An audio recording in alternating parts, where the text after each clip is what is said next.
aguento mais os políticos. Só ficam falando, enrolando e roubando. Quando é que esses políticos da Lava Jato que roubaram vão devolver o dinheiro? Devolver o dinheiro. Não adianta nada tornozeleira eletrônica em prédios de luxo. Quero o dinheiro de volta. Não aguento mais político. Esse horário eleitoral acabou com a minha paciência. Acabou.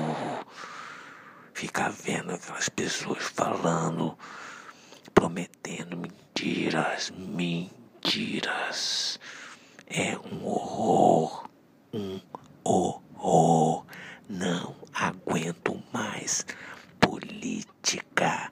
Não aguento mais político.